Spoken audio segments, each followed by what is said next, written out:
me tell you about Legend Seeker and how you can support its development while getting some awesome perks. By subscribing to our Legendary tier on YouTube or becoming a paid member on our Discord or Patreon, you'll get early access to all Legend Seeker lore and mechanics. This means you'll be among the first to dive into the world of Legend Seeker and give direct feedback that will help shape the game.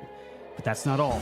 Supporters will also be the first to playtest the system and will get exclusive invites to private streams where we discuss the game in detail. Your input will play a huge role in making Legend Seeker the best that it can be. Now, for those of you who love watching our tabletop role-playing game shows, supporting Legend Seeker comes with some fun bonuses for the casts. Here's how it works. If you are a Copper or Common member on Discord or Patreon, you can give a $20 benefit to a player of your choice. Silver and Uncommon members can give 2 benefits to 2 players of your choice. If you go the YouTube route, you can give a $50 benefit to a player of your choice. And for the ultimate support, Gold and Mythic members on Discord and Patreon give a $20 benefit to 3 players of your choice. You can choose from all casts across Moonskull. Every bit of support goes directly towards making Legend Seeker a reality. It helps fund the art, writing, editing, and eventual publishing of the game. So, if you want to be a part of this journey and support our shows, join our Legendary tier on YouTube or become a member on Discord or Patreon. We couldn't do it without you, and we're excited to build Legend Seeker together. Thanks for watching, and I'll see you in the game.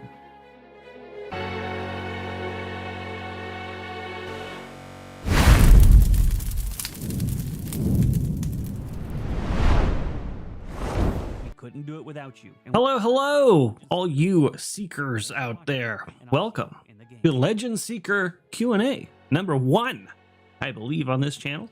At least number 1 in terms of us giving it some numerology for you to track. But yeah, just got finished doing a Patreon exclusive Q&A. And it was a lot of fun, and wanted to go on here and do some public Q&A as well. Talk to everybody, answer some questions. I know a lot of you out there are not Patreon supporters. But you might have questions of your own, things about the system or lore. And I would like to answer those. Talk to you guys, have a little chat, see what you guys are thinking. What are you looking forward to? Echo, don't give me that. I know a lot of you out there are not Patreon supporters. But you might have questions of your own, things about the system or lore. And I would like... no idea why there would be an echo. I don't see anything. All right, there's my mic. Video capture is muted. Nothing coming through music. Nothing coming through desktop or communication or browser. Do I have 2 mics selected?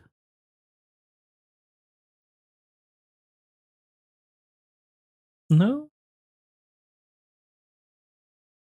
Dang it. I'll listen on my phone, figure out what's going on.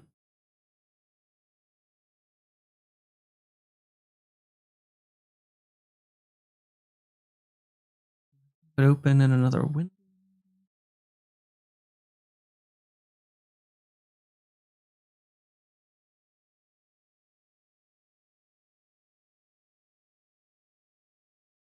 I have the live open on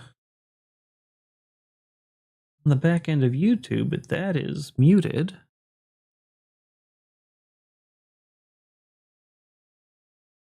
I have no idea. The thing is, so in OBS, that's where the sound comes from. There are no sound bars with sound coming through that aren't me. Huh.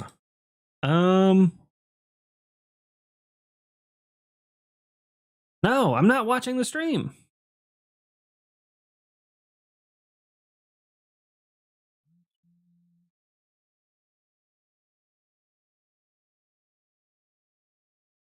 I have no idea. You guys can still hear it?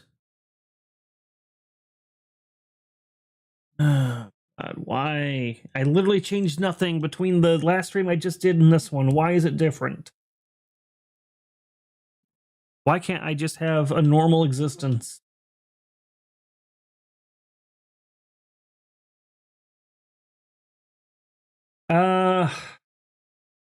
God damn it. I might have to restart. Maybe I just need to restart the stream.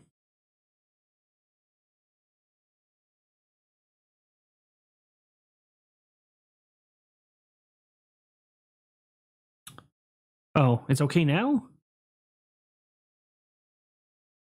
Whatever, YouTube. Whatever. I don't know what you're doing to me today. Okay. All right. Hopefully that's fixed. Sorry. Hopefully we didn't lose anybody there. Trying to figure that out. I have no idea what the heck happened there. All right. So, what was I saying? I don't even remember now. Well, anyways, I wanted to do a public Q&A for you guys. If you've got any questions about the system, about the lore, about Legend Seeker in general, things, comments, opinions. Oh man, not a hiccup. Opinions, if there's things you're looking forward to, not looking forward to, things you've seen you like, you don't like. There's a lot of stuff out here publicly now. So there's been a lot of writing streams, lots of lore and things have been presented on there to have commentary on. So yeah, just want to field questions, see what you guys might have for me, and what you might be interested in knowing. And I will try to answer them as the best I can. Obviously, this is a public stream, so some things just aren't ready for public release yet, and I might have to refer in that case, or defer. Defer and refer. Defer answering the question and maybe refer you to my Patreon for questions that are more detailed. But certainly anything that you've heard on the writing streams or general at large, I am happy to answer. Let's start with Jensen's question of why are you copying me, Chrysanth? Well, because Chrysanth is she's an egg. Okay, and eggs, they have to have the final word, and it just would not be appropriate for you to ask the question when she could ask the question. See, I'm going to get yelled at for that one. I don't see any questions yet, so maybe I'll just do sort of a generic generic rundown of what is Legend Seeker. Maybe this is your first time coming to the stream, your first Q&A.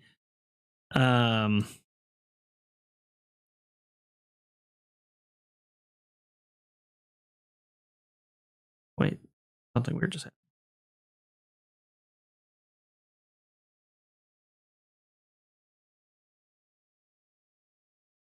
Okay, that was weird. You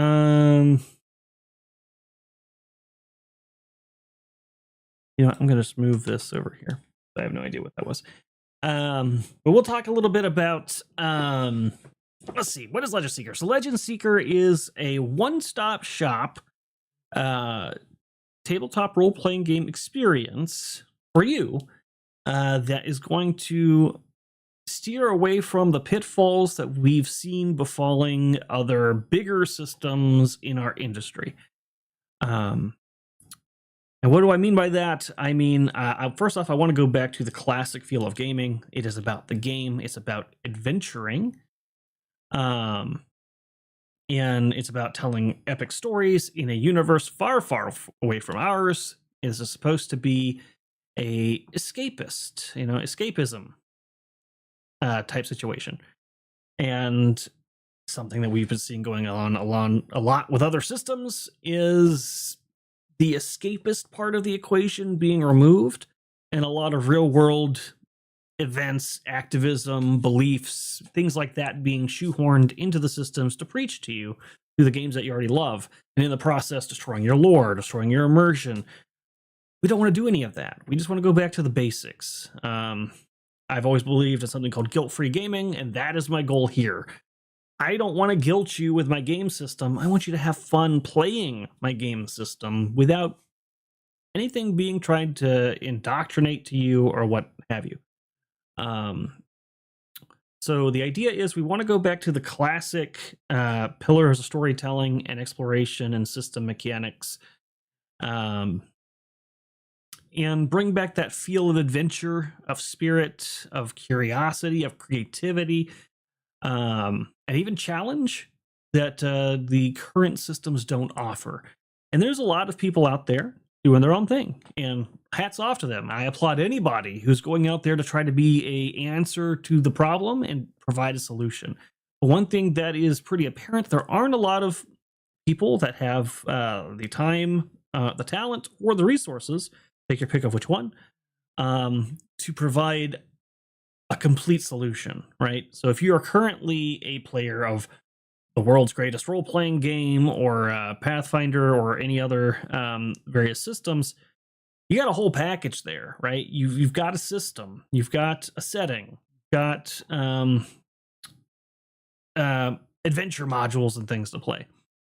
Most people who are trying to get their entry into the industry are providing a rule book, or they're making an adventure but for somebody else's system, or they're making a bestiary for somebody else's game system, so on and so forth.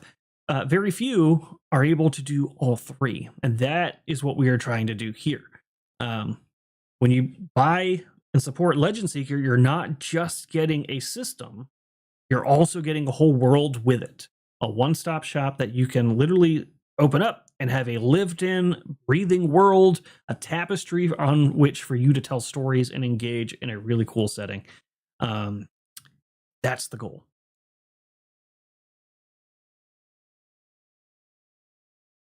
Thought I saw a question.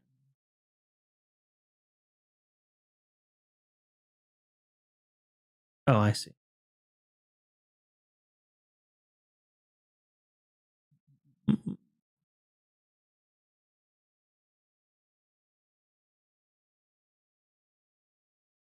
Oh, I see.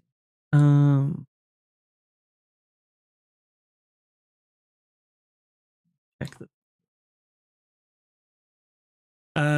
yes, I am answering questions in this stream. We did do a Patreon exclusive stream already, Dave. That goes more in depth, but I am answering questions here. So if you have questions about anything in particular, I will do my best to answer them if they are publicly answerable. And if not, then I would refer you to the Patreon. But overall, most questions are pretty acceptable. A lot of our lore has already kind of been put out in the writing streams, so we've been answering that a lot more freely now. We've already done some systems stuff and put that out there, so I can answer as many questions as I have established on that. Or if you just have other questions about Legend Seeker in general. So happy to answer questions. That's what we're here for. What did Jensen direct at me? Look, I know you want to be a pretty and intelligent woman. You are none of the... Wow, Jensen. Wow. That was messed up. Wow.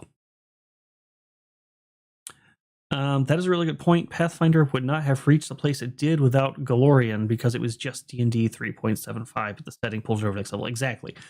Anybody can make a setting book, or I'm sorry, a system book. And, well, I shouldn't say anybody. Anybody can print out a setting book to make a good one. Maybe a smaller pool of people can do that. But still, it's something that I think with enough effort and time, you could certainly do. But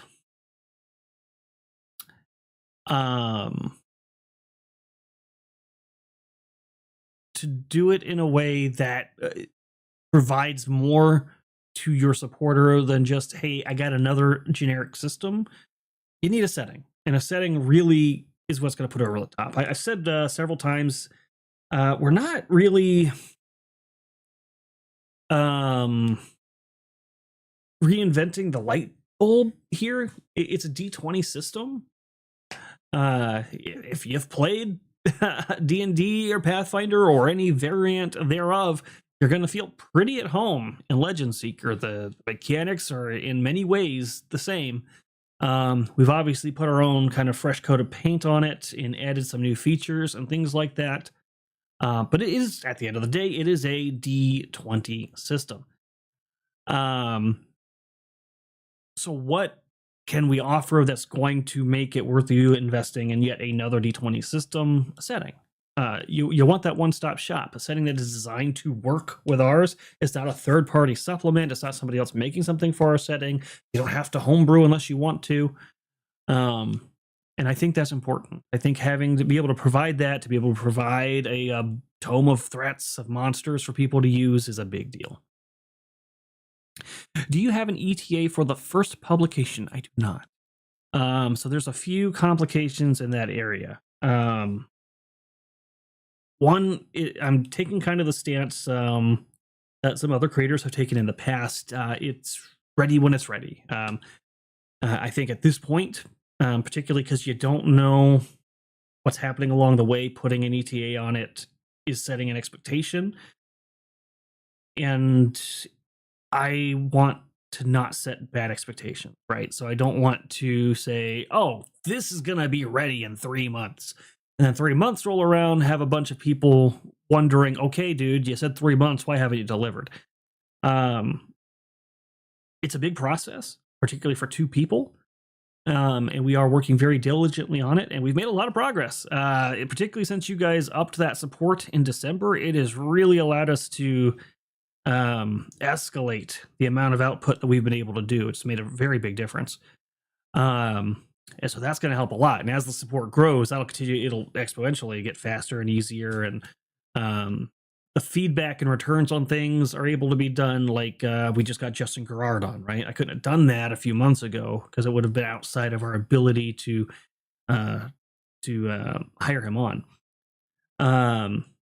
Getting editors and things, that stuff takes money. They either charge by the hour or they charge by the word, and then there's a period of time that they actually have to spend doing the line-by-line reading of your work and then send it back to you, things like that. All that stuff takes time, and it takes resources, and thankfully, you guys have been very supportive and helped with that.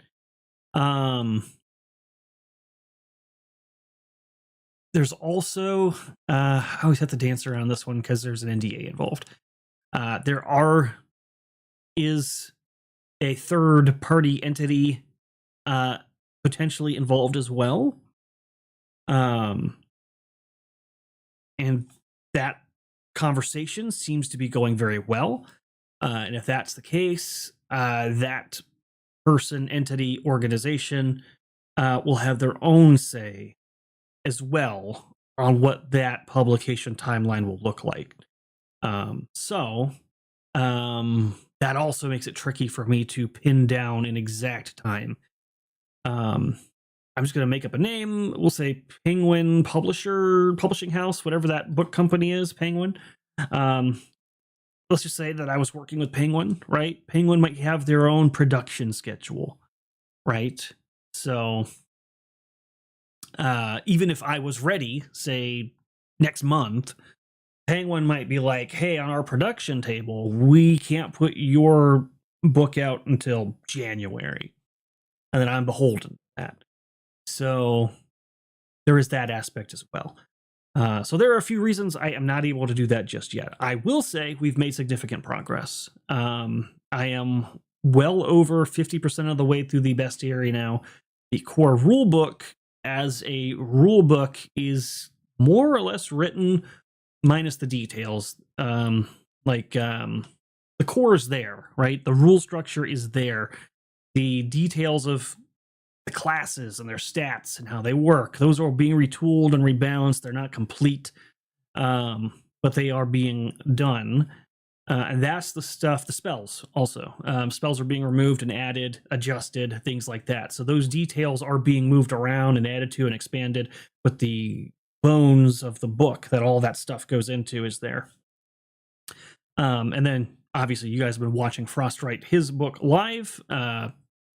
It started out with no words on a page, and look where it is now. It is it's a lot. I think I told Chrysanth just the other day, the bestiary, for example, just hit 55,000 words in word count, which is pretty extraordinary. So that's a lot of words having put down on the page since when I first opened that document in front of you guys.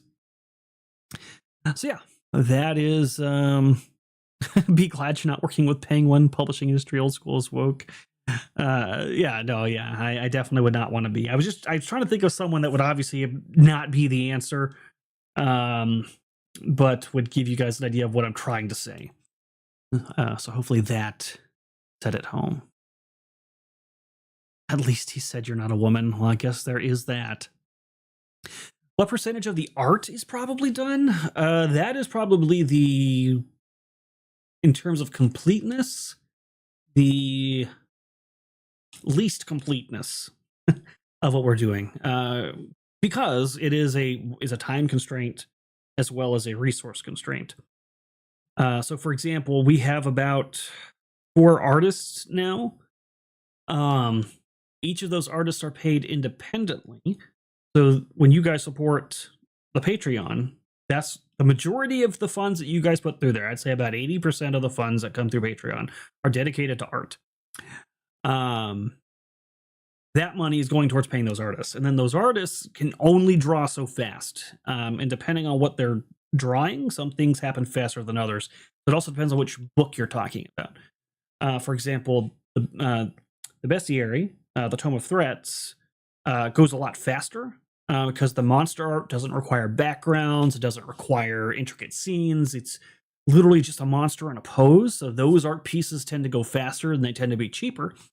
Whereas pieces from, say, the setting book or the core rule book, those tend to be more expensive, larger, and more complicated, depending.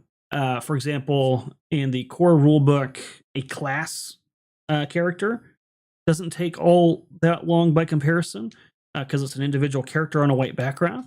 But then there are, for example, the scenes where it's more involved. Like if you've seen the artwork for the God pages, those tend to take longer. Those are several weeks of work and can be relatively expensive. So that's a complicated question. I don't know how to put a percentage on that yet because it's also going to have to fit the needs of the book. But we went from, if you want to get some idea of progress in terms of how much of a difference your impact in supporting has made. I want to say in November, we had something like 6, maybe 7 art pieces, and we have more than, when you guys upped that support in December, to the degree that you did, we are already 3 or 4 times past that now, and that's outside of the original 6 or 7 art pieces that we had. So it really does escalate. The bigger that support gets, it makes a huge difference. And eventually, as we go up in those tiers and get more support, we will be able to add on another artist and even amplify that out further.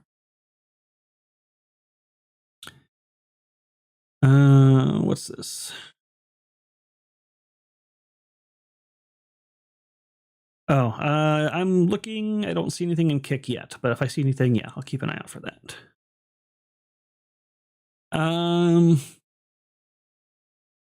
Orman, if there are clerics in Legend Seeker, do their powers depend on the god they serve, or is it like domains from D&D 5e? That's a really good question, and the answer is yes. So the way that the cleric is currently structured, the way classes are currently structured, is you pick a class, and there aren't subclasses like there were in 5e or even Pathfinder. There are talent trees, and those trees each have their own themes. So I'm just going to make up a class that's not really in the game. Let's just say the Bugmancer, okay? The Bugmancer might have 3 or 4 talent trees. One of them might be arachnids. One of them might be mutagen, in which case that talent tree focuses on you becoming bug-like yourself. And there's another tree that has to deal with hive mind, and there might be another one that has to deal with swarms. Those might be the 4 talent trees, and when you pick talents from those trees, they're almost like little mini feats that either give your characters more abilities or extra things to do in combat, or enhance something you're doing.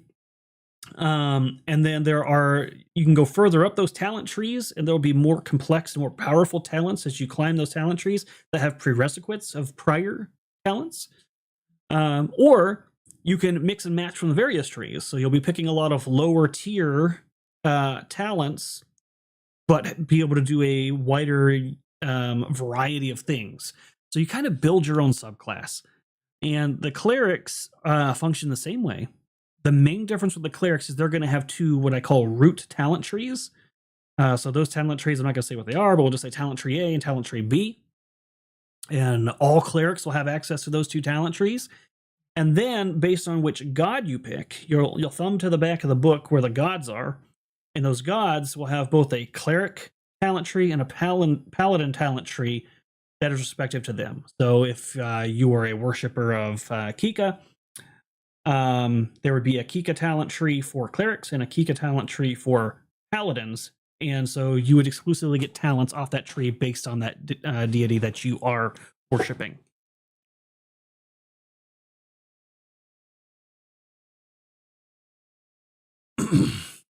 So hopefully that answered your question. But the gods will also have domains as well. But those won't really affect the talent trees. Those will affect spell selection. History Racer Button. So have you had a chance to do any play testing with some of your new mechanics, like the increased degrees of damage with better hit roll thresholds or the legendary damage cap, etc.? Yes and no. So I have tested out some of the things like you were just talking about there, the increased degrees of damage with better hit rolls, and also what impact things like heavy hits and stuff would have. I have not been able to play test anything having to do with legendary damage cap yet. Right now, something the main focus for my writing right now is kind of split. I'm working on the Tome of Threats, which is the lore for the beast, but I'm also working on the mechanical aspect of the Tome of Threats. So we are ironing out the stats and rules for the monsters, how those balance, and it's kind of a back and forth because every time I make a tweak on one of the classes and how those function, it invariably will affect what happens with the monsters because there's a balancing act going on there. So monsters are still being ironed out. That is, I would say, of the core elements of gameplay, that is the least developed section. We have basic stat plots for the monsters in place, but they're very fluid right now. And determining how they're going to function rule-wise and things like that, that is still heavily being done. Now, we have ideas for things that are going to be there, but implementing them and what those stat blocks look like, how they function, is still very much in the works right now. And one of our biggest hurdles text-wise at the moment. Fantastic Sarcastic. As a fan of spellcasters, will I be able to polymorph my enemies into other creatures? Say, for instance, something completely random, a frog. Yes. How that's going to function is to be revealed. But yes, you will be able to polymorph things. You'll be able to shapeshift as a druid and so on, etc. That stuff will exist. Lore-wise, it's a little bit different for druids. They don't actually turn into the animal. They don't literally become a frog. They emulate to the best of their ability because of their understanding and being in tune with nature, the form and function of a frog. They're not truly a frog. And you'll see how that comes into play system-wise once we reveal the class.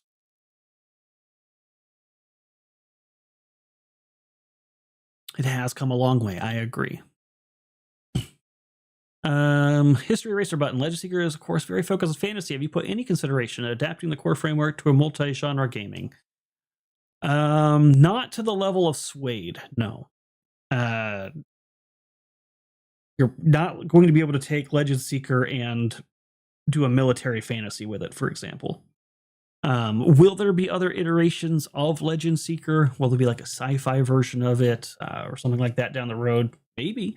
But right now our focus is very much just on this system and getting this out there.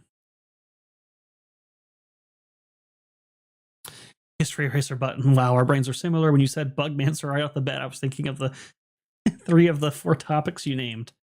Well, there you go. Creative minds. Creative mind.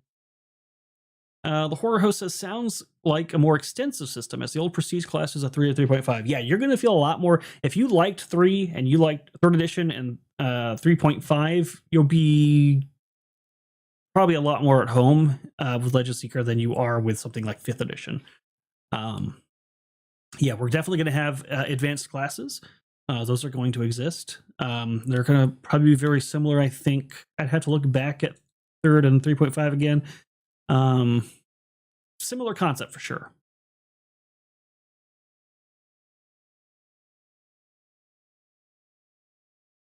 Yes, the Tome of Threats in his companion book, the Tome of Tars, the Monster Girl book. Oh no. Oh no. And a lot of this stuff, when we do put out the mechanics and things like that and play testing, all of that's going to be done through, just linked by Chrysanth there, will be done through Patreon initially. So if you're a Patreon supporter, the higher tier you are, the earlier you get that access and get to give your feedback and try things out. So if you're Mythic, then Gold, or Mythic, Rare, Uncommon, and then Common, all the way down. And then on Discord, it would just be the colors. So it'd be Mythic, Gold, Silver, Copper. That's the order in which you would get access to those things. And then, of course, eventually, everybody, public.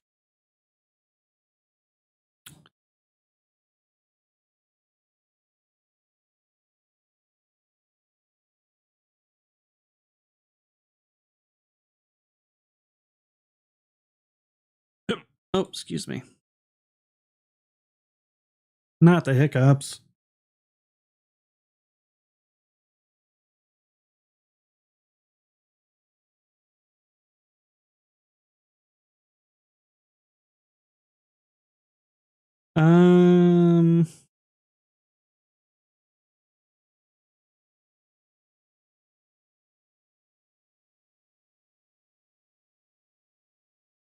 Sorry, got a message here, just responding to it.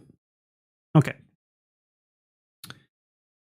All right, you will get the right artist in the Time of Tarts Bank. Oh dear God. Manowar, hey, I don't think I've seen you here before, bud. Welcome. Will there be any possibility of a quick start rule set being made available in the future to convince folks your system is for them, or will it remain entirely pay-gated until full retail releases? Yeah, it's definitely going to be. So the goal is, I can answer a lot of questions about the system. I just haven't put them to paper yet for people to mess around with. And I was explaining this a little bit earlier we did a Patreon stream as well.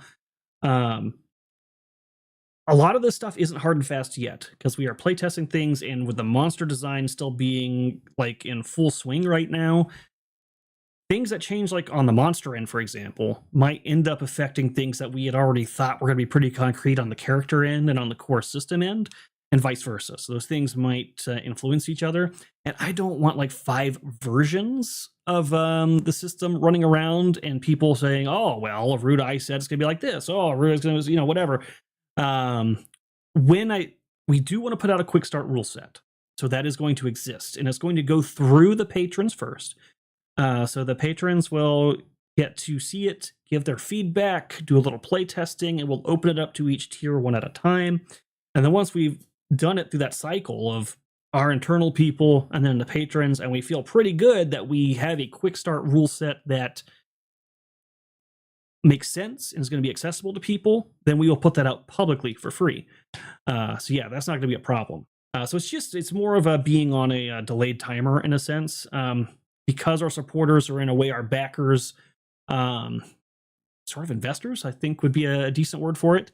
Them getting that first access and first feedback and first say is fair, and it's kind of an internal play testing system for us to kind of catch all those bugs, and then we'll put it out there for you guys. So there'll definitely be something. The idea is we want to have at least a quick start guide to rules that give the basics of the rules, some sample sort of like legendary iconic characters that you can play that let you test out the classes and give you a few options to move in and out so you know what the classes will feel like, as well as a little custom scenario for you to run through, kind of like a one-shot, maybe an encounter or like a little mini dungeon type thing. that we can put out to people. And ideally, I not only want to be able to put it online, but I do go to these conventions and I want to be able to bring them physically to the conventions and show them to people who might not be terminally online and get to experience the system here through the channel and what have you. So yeah, definitely. I don't think it would be possible to fully advocate my system and what have you to advertise it without there being more transparency on the rules down the road.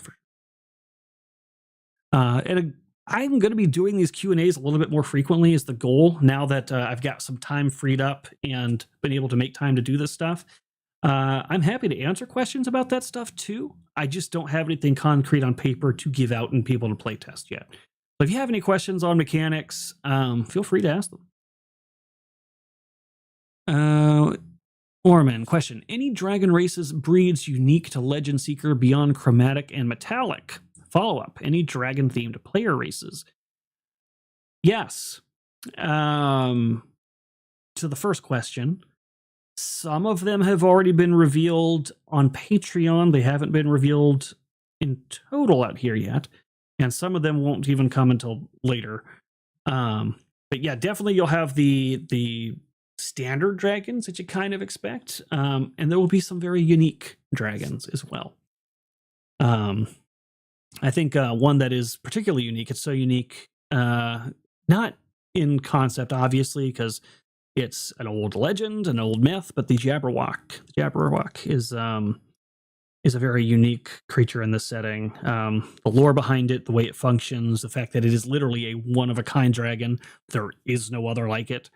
It's a legendary creature. I think it's pretty cool. And then we're going to have some specialty dragons that you will see over time. But dragon-themed player races, not currently. We're mostly trying to keep the first races simple fantasy. So humans, dwarves, orcs, or half-orcs, elves. And we're going to have a couple unique races that are specifically tied into the lore of the setting. But we don't have a lot of monstrous races available for play yet. Right now, my mindset is I'm not too keen on... I never liked the fact that 5e made monster races so accessible in the first place.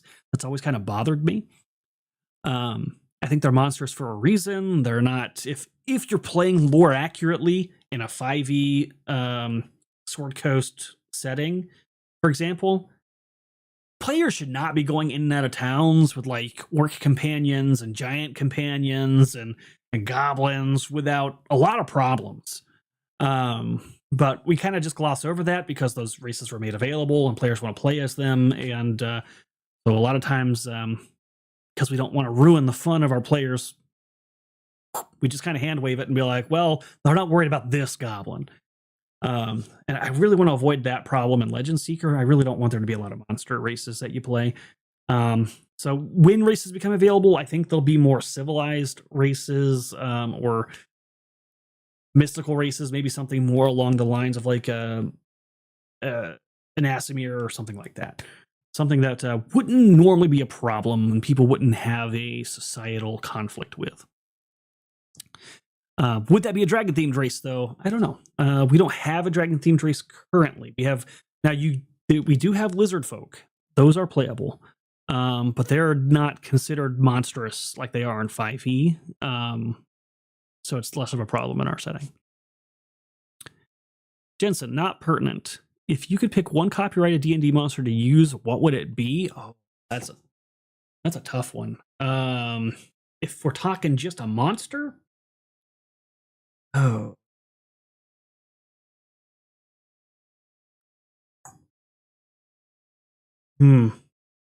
I really like the Illithids. That's a whole bunch of monsters, and I have to pick one of them, which is kind of tough. I think it would be a Mind Flayer or a variant thereof, most likely. If it's a character, I mean, obviously, Tiamat. Manowar, understood. Sorry.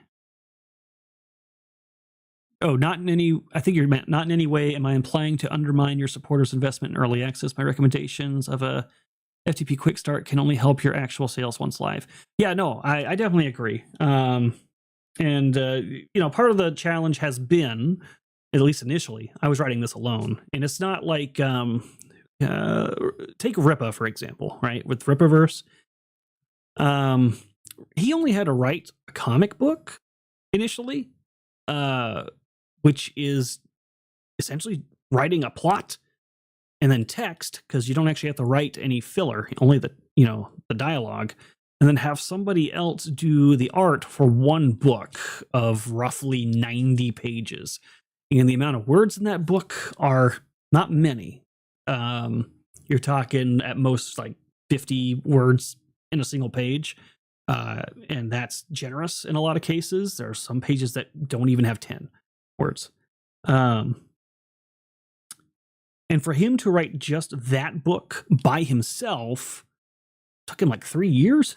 I think it was 2.5, 3 years. Then obviously once he had that proof of concept and he put the company out there, that company went on to make a lot of money, and they're doing really well over there.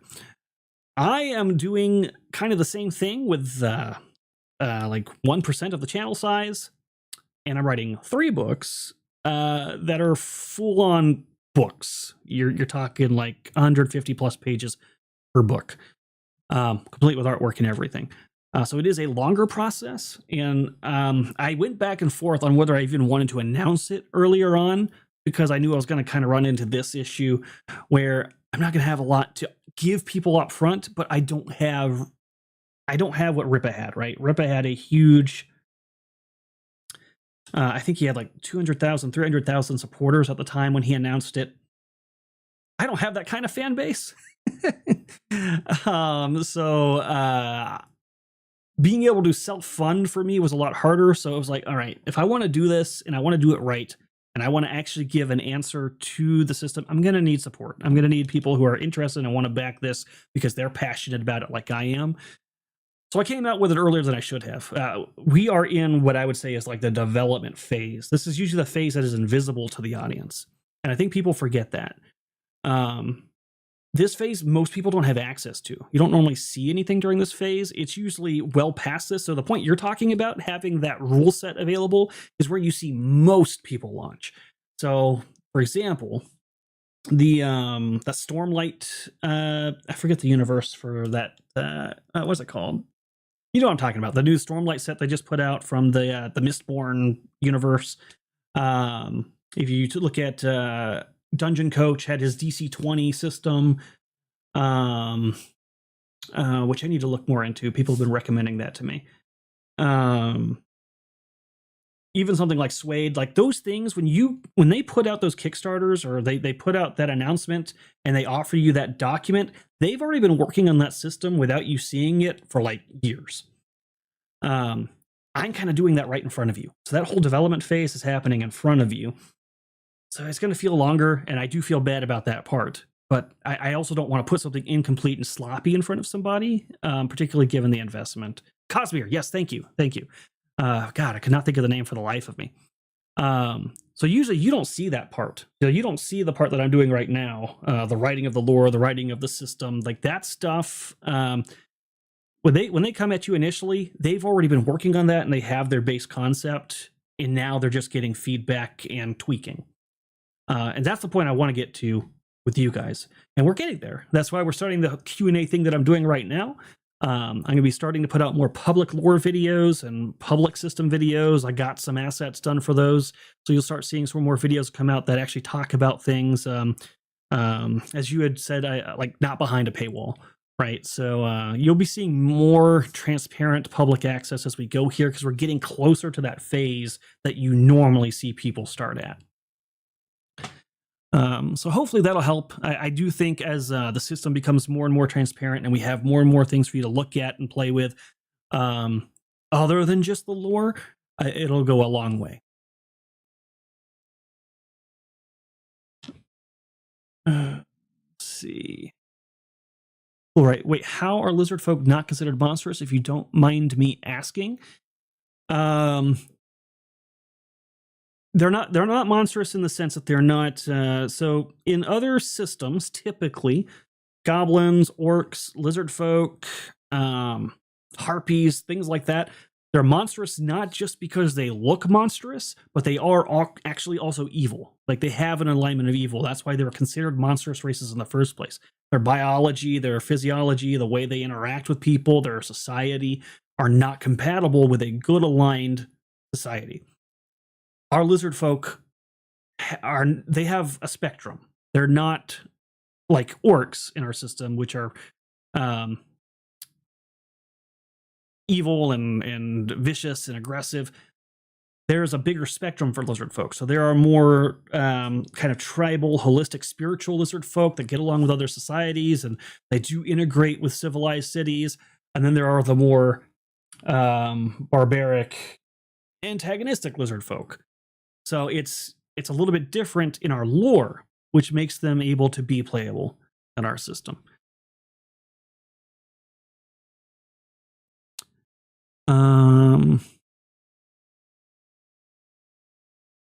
National lore Bibles included in the 2 to 3 year span. Yeah, that's for sure. He wrote up the lore too, but again, it's the same as what I'm doing right now, right? So we are writing a lore Bible of our own, and I would argue we're being even more transparent than he was, right? He didn't reveal any of that stuff. Ripa very strongly took the stance of, you'll see it when it's ready.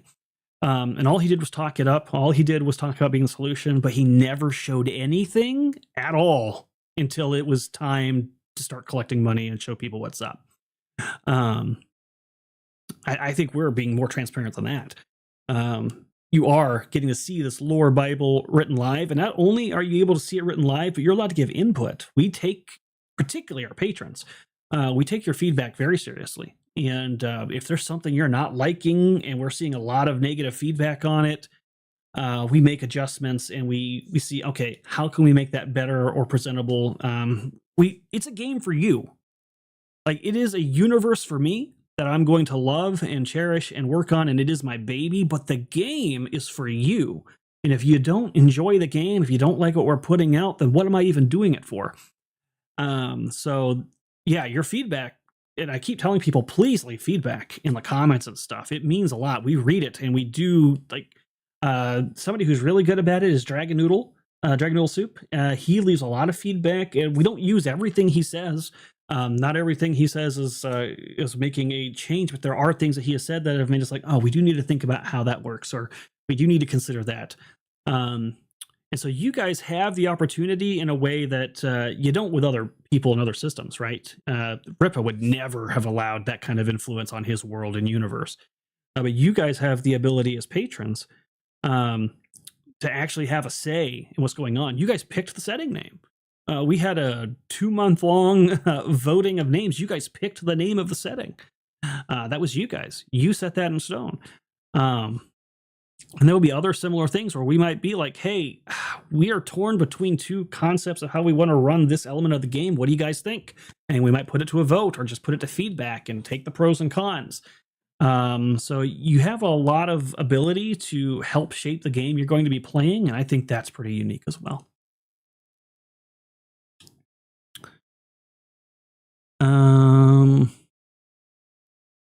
Yeah, he had his full-time stream, and that's what I was saying earlier. He had a big audience, which really helped him a lot.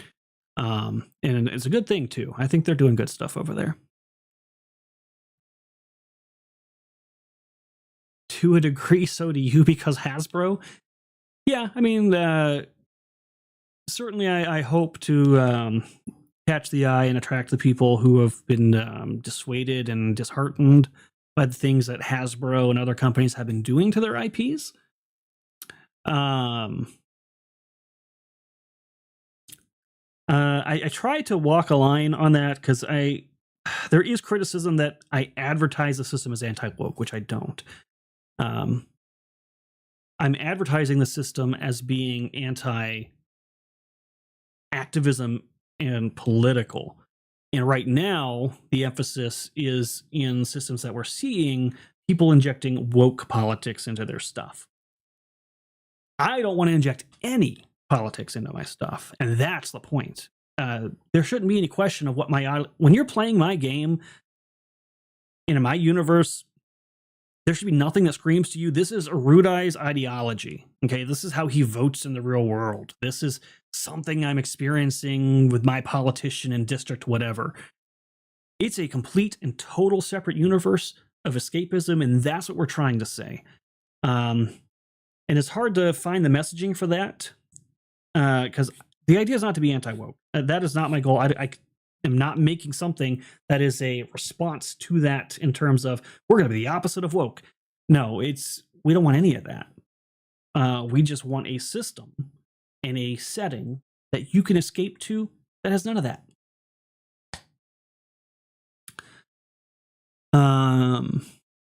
Frost has been really good. Frost is a godsend. He's been doing amazing work. We work together really well. We play off each other really well. I think he'll feed me something, and that'll get my brain working, and then I'll feed something back. And before we know it, we've spun like a whole new section of lore that is so cool and so deep and interesting. I also want you guys to know there is more than just. I know that I'm saying we're working hard on this core rule book, this bestiary, and the setting book. We already have a plan for the next 12 books. I have outlines already for adventures, full-fleshed outlines down to this is what's going to be in Act 1, Act 2, and Act 3 of this book. This is the plot line, whatever. We've already got plans for advanced player guides and additional bestiaries and settings that we want to cover. We know what the next 3 setting books are that we're going to do. That stuff is all mapped out. From the day that we launch these core books, we will already be working on that next set of books. There is a plan. There is a full-fledged gaming system with full support, adventures, and everything already mapped out. So we are taking this very seriously. This is not just, oh, we're going to throw this out there, and if it works, then we'll start doing other stuff. We're already doing the other stuff. So that is something very, I can't stress that enough. There is a roadmap, and we want you to know that when you invest into Legend Seeker, when you support our system, there is a full-fledged future that's going to be coming from this. I don't know why Chrysanth is talking about dripping things.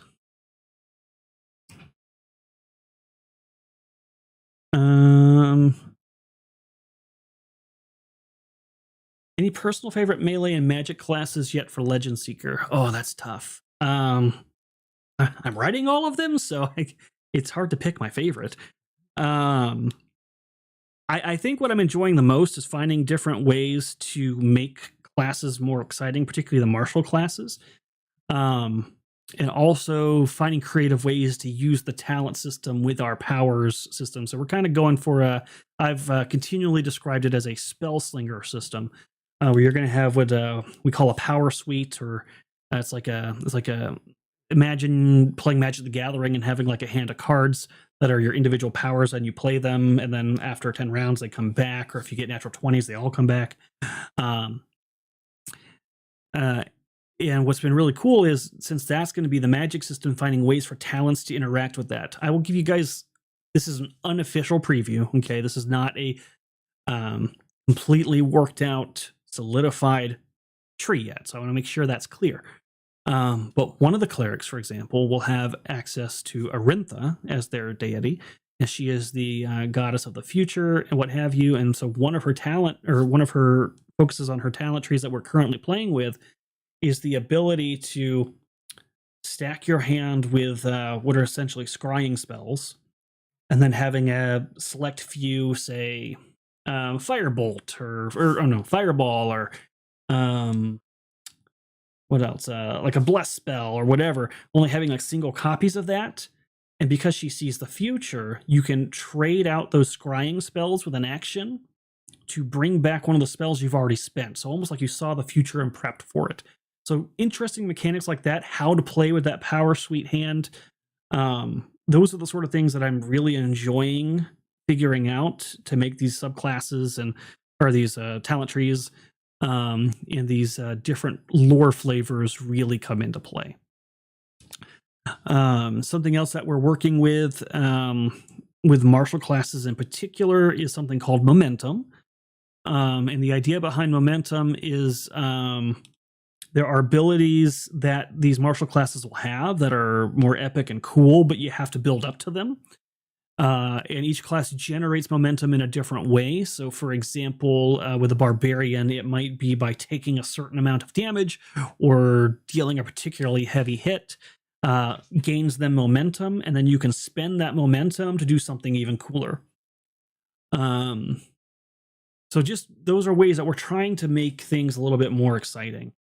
Um, yeah. But I don't know if I have a favorite in either yet. Maybe I really do kind of like the direction we're going with warlocks and witches right now. So I am enjoying that quite a bit. I don't know. I don't know if I could say there's a favorite.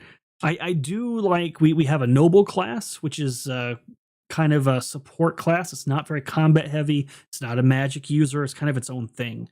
It's very much about not only outside of combat having a lot of utilitarian tools and influences and ability to steer conversations and make social encounters kind of land in your favor, but in combat, using those social influences to demoralize or to inspire or to hasten people to various actions, things like that. That's a pretty cool and unique one as well. Shadow Warden, any suggestions for torturing Chrysanth are always welcome here.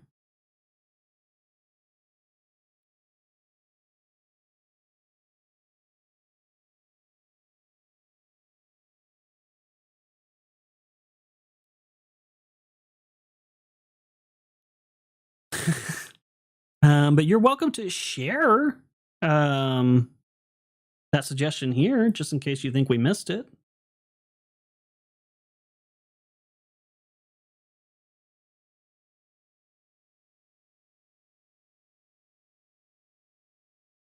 What's wrong with smoozing? There's nothing wrong with smoozing.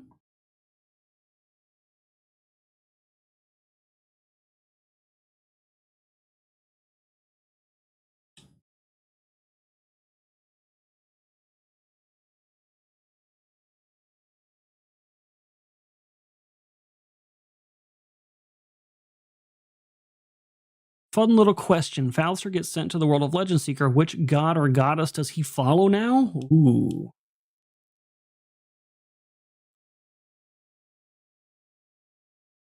Probably Davila? I think that would be the most likely one. She's the hedonistic god, and she is a favorite of rogues and cutthroats. She's about revenge and that sort of thing. So probably her. I think would be the most likely. There's a few gods we haven't revealed yet that are coming up, and we're going to be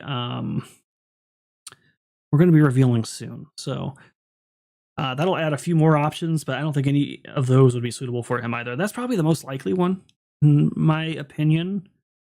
Maybe Kika, a little bit of Kika, but I think he would definitely probably lean towards that.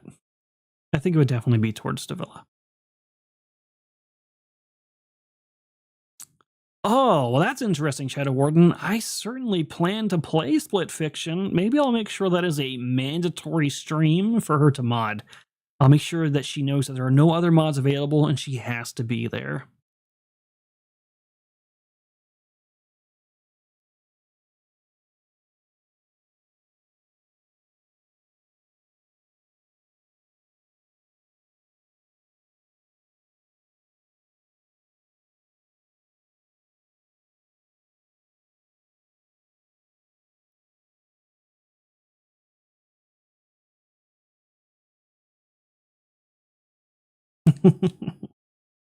Oh, God. I think it'll be great. Any other questions?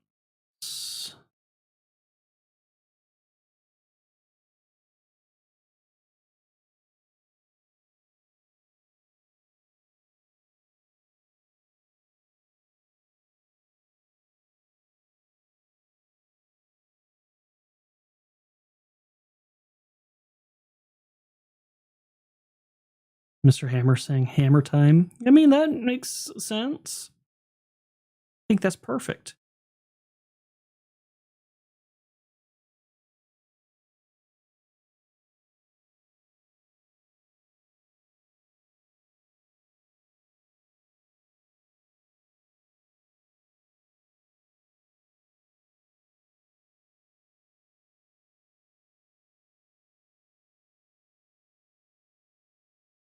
Hey, we've received 100 messages today. Yay! Ooh, I got 2 questions at the same time. Someone was saying in another thread that you aren't transparent and hide the system behind a paywall. But I'm positive I've seen you talk about the system in detail on stream multiple times and don't. I think your message cut off. I don't know where you're going with that, but I will just say that I don't know. I feel like, considering where I am in the development process comparatively to other properties, we get pretty transparent. I mean, we've literally written the lore and some of the system right in front of you guys, and I've certainly talked about the system on stream before. Jensen, unless you intend on paying her, don't think you can make her mod anything. I mean, there are other ways to influence that decision. Orman, another question. Say in the far future Legend Seeker gets more a movie or TV series, would you prefer live action or animated? Oh god, I don't even know where to go with that. My focus is so heavily on this right now, that kind of stuff is like beyond the realm of... To even get to that point, the system would have to be like well beyond D&D huge. D&D, as big as it is, their movie flopped, you know, so that's yeah. If I had to pick though, I'm partial to live action myself. I don't think I'd be pressed either way if it was animated. Oh, I'm sorry, you said a 2-parter. Okay. I've seen you talk about the system in detail on stream multiple times and don't think I'm mixing you up with anyone else. Didn't you give details already? I was going to link them, but can't find them now. Oh, okay. Yeah, and I can talk about that more right now. I was actually about to wrap up, but I can launch into it real quick. Yeah, we've talked about the system semi-specifically several times on stream. Some of those streams don't exist anymore. Certain other channel that I was on, I had been promoting the system there, and they wanted some separation in terms of mixing of brands, so those streams got taken down. But I'm pretty sure I did some on Moonskull, so if you look on Moonskull before we moved over here, there should be some streams there where I talk about the system as well. And of course, I've done some streams for patrons. But it's a D20 system, and it's what you would expect from a D20 system. You roll a D20, you add certain attributes to that D20, compare that total result to a target number that sets the difficulty of whatever it is you're trying to do. For example, if you're trying to leap over a chasm, you would roll a D20, add your athletics skill to it, and then if that beats the target number, you succeeded. That's the basic idea of a D20 system. You have kind of the core stats that you would expect. Strength, dexterity, constitution, wisdom, charisma, and intelligence. Those are there. Functionally, it operates about the same as you'd expect from a D20 system. There is a defense of a creature or an individual or a monster that you will target when attacking them. And you have to meet or beat that number.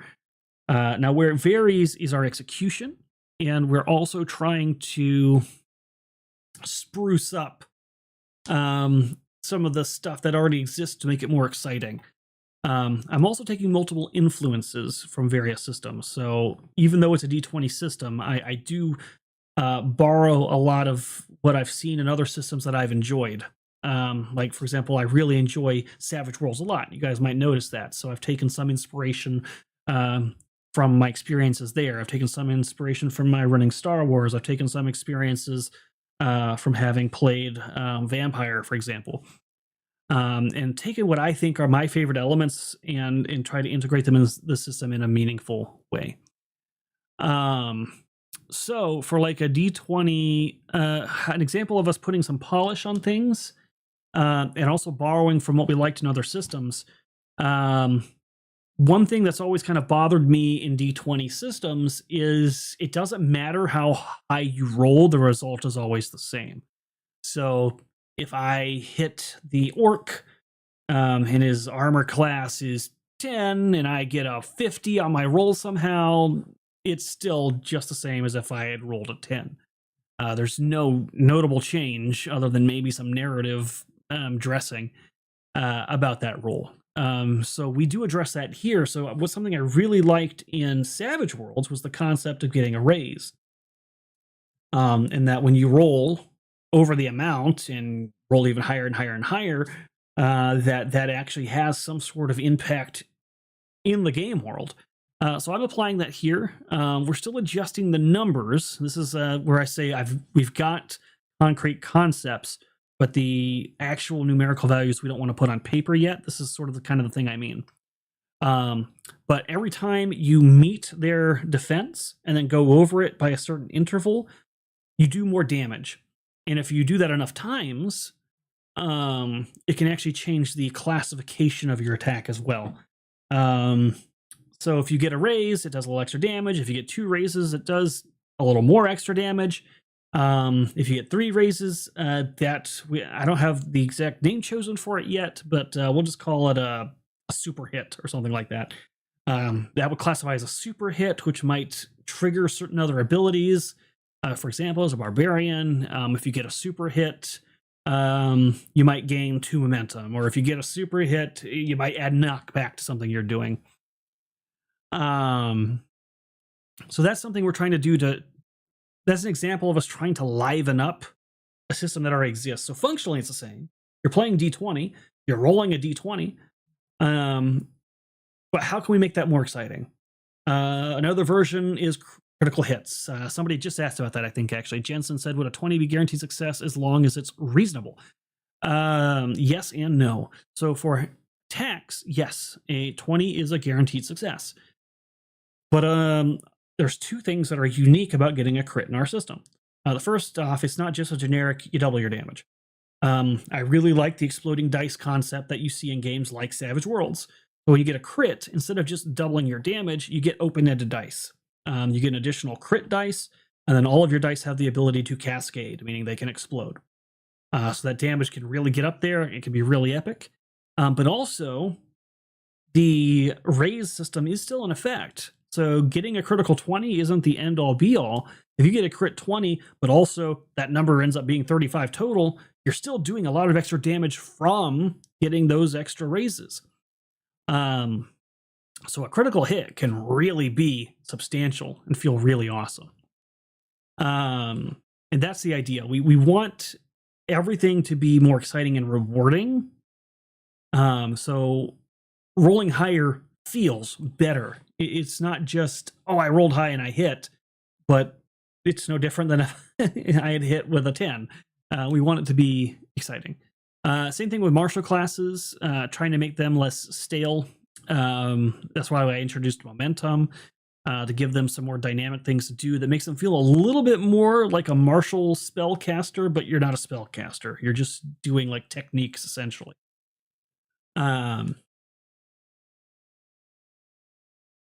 So it's a D20 system, about those things you could expect. We're going to be doing things to enhance them. We're trying to give it more of the feel of something of older editions. So we want it to be as accessible as 5e or Pathfinder 2nd Edition or even Savage Worlds, but we want it to have the mechanical feel of editions like 3rd or 3.5, or 1st Edition Pathfinder even. Where it feels more old school execution. It's more modular. You have more control over the direction of your character. You don't get these like super packed subclasses. It's more modular. You get talents and smaller feats, and you get more of them. So you can kind of build up a character that's more in line of what you want it to be in the long term. Now we call them edges in our system. They're not feats. Our spell system is going to be significantly different. You're not getting spell slots. You get individual powers that you take as you continue your learning or evolving as a spellcaster, and you cast those from an invisible hand or a physical one. Will have a physical asset of power cards that you can purchase. So if you actually literally want to have a hand of cards that you play and keep track of things, you can.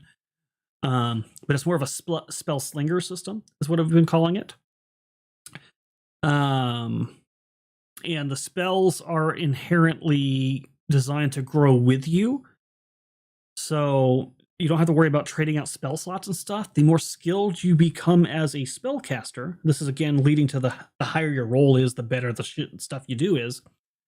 When you roll that d20 on your spell, it has tiers of effects. So if you roll a 10 to a 15, it's going to do 1d6 damage, 15 to 20, 2d6 damage. That's an example, for example. But they'll have other things like maybe durations change, or certain effects happen, or area of effects increase. So the spell grows as you grow, because you're going to more consistently cast it at a higher level. But there's also a variable factor there. Even at a low level, you could still throw off a really high version of that spell if you roll well enough. Trying to think, there'll be advanced / prestige classes. So you'll be able to design your classes and pick and choose talents to align towards a target prestige or advanced class that you're looking for. These advanced classes will be very specialized. So something like a bounty hunter, for example, or a rune knight, or something like that. Would be a advanced or prestige class. And so if you build your character and grab certain talents and certain feats and make sure you got certain base attacks or whatever, and you align for this class will now function towards that thing you narratively wanted to create in the first place, and be very hyper focused on it and be very good at it.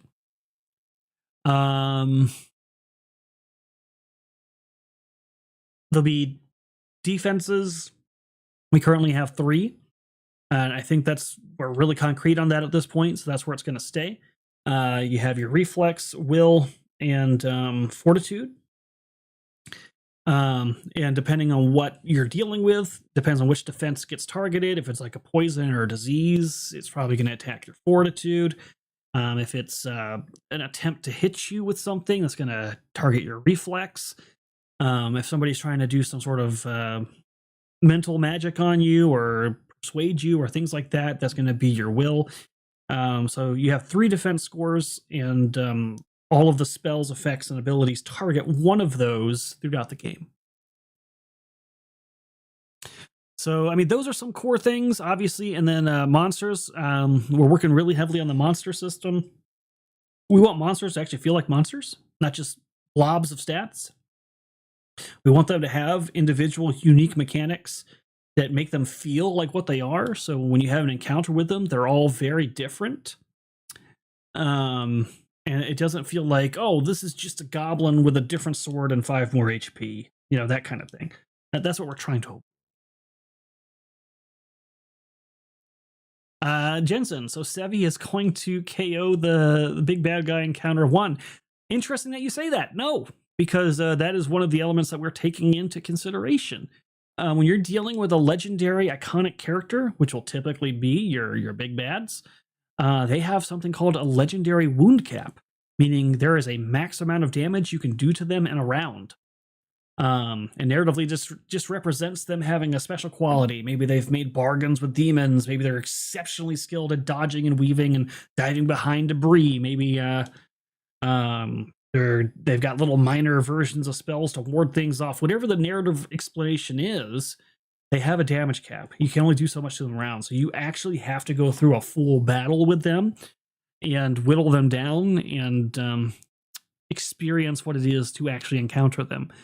And that's for the benefit of both sides. It sucks as a DM to do all this work, set up a campaign for a year, and then have players walk in and one-shot the bad guy, and it's boring, anticlimactic, nobody had fun. But that's also for the players. We want it to be a fun experience for the players. And I think players don't know when they power game. Sometimes I don't think they know how much that actually shortchanges them on experience. Because you don't get to see what it was like to what that creature was, what it did. Yeah, that might be a good thing. I don't know. But it basically allows those experiences in particular to shine and stand out narratively and be a more cinematic and dynamic experience. Not normal creatures. Normal creatures won't have that. So you can one-shot goblins all day, but those iconic, legendary characters, those really key NPCs that are supposed to be epic encounters, they've got that in there. You made a rule just for Sevi? I mean, I'm not going to say in my notes that it's called the Sevi rule, but it definitely does not say that in my notes. Yes, I do like Savage Worlds. Yes, I do. Oh, and then to continue on, would a 20 be a guaranteed success as long as it's reasonable? For skills right now, the way I have it set up, 20 is not an automatic success. I do not like that rule. I don't like it when people homebrew that in. Just because you get a natural 20 on a persuasion check should not be an automatic, you convinced that person to do XYZ. I think there are just things, for example, that you can't move people on, right?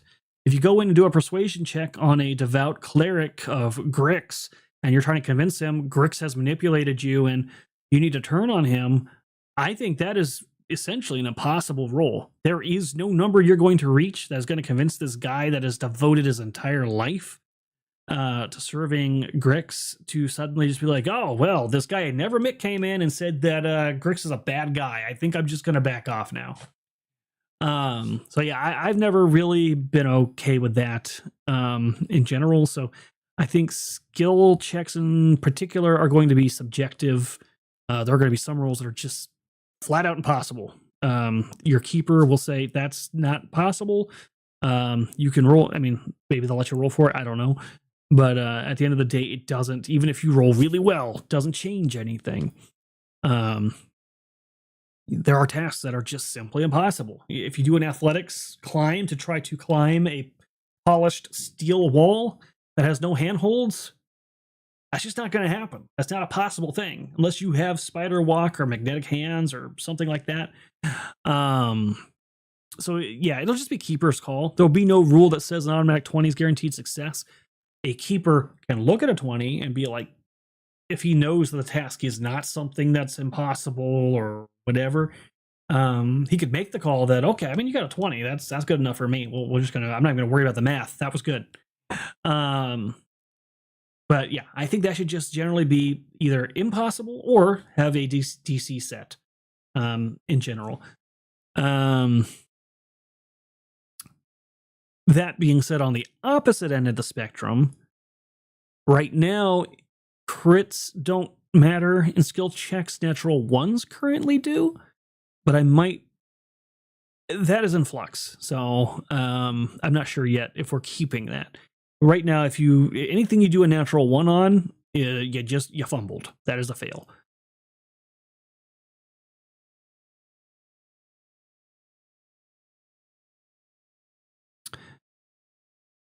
If you only have a +2, it would work if you needed 19 plus 6. Oh, I see what you're saying. Yeah, I mean, there's no mechanical justification for that. That would just be your keeper's call. Your keeper would make that call. So maybe the keeper had a target number in mind, but because you crit on it, decides you had a rare moment of just pure inspiration and the roll doesn't matter and you did great and you're going to have a result. But there will be no mechanical backing for that in the book.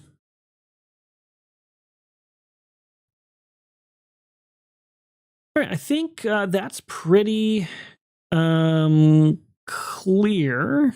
We did a lot there, and I really appreciate you guys hanging out with me for this.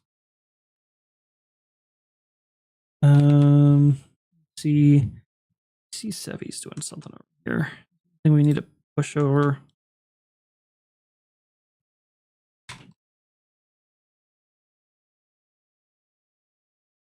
Oh, I think she's just doing a private game. Okay. So we don't have anything active right now to push you guys over to. Later tonight on Moonskull, There will be Star Wars, so tune in for that for sure. Our players are getting deep into a Jedi temple that is, for some reason, got a lot of dark side energy around it, and they're really having an interesting time exploring down there. So, other thing I would like to point, Santa's reading my mind. Other thing I'd like to point out, I do run games as a pro DM, and I could certainly use some players right now. So if you guys are interested in rolling dice with me, I've got several open games. I got one that is literally waiting on one person to join, and then this group can start and play. But we're one person short. So consider going and checking out my options for bookings. And see if there's maybe a game that fits your schedule, and you could roll dice with me. Other than that, I think that's it. I'll talk to you guys later. Bye, guys. Oh, and leave comments if you have further questions. I'm sure I'll be doing some more Q&As here very soon. Bye, guys.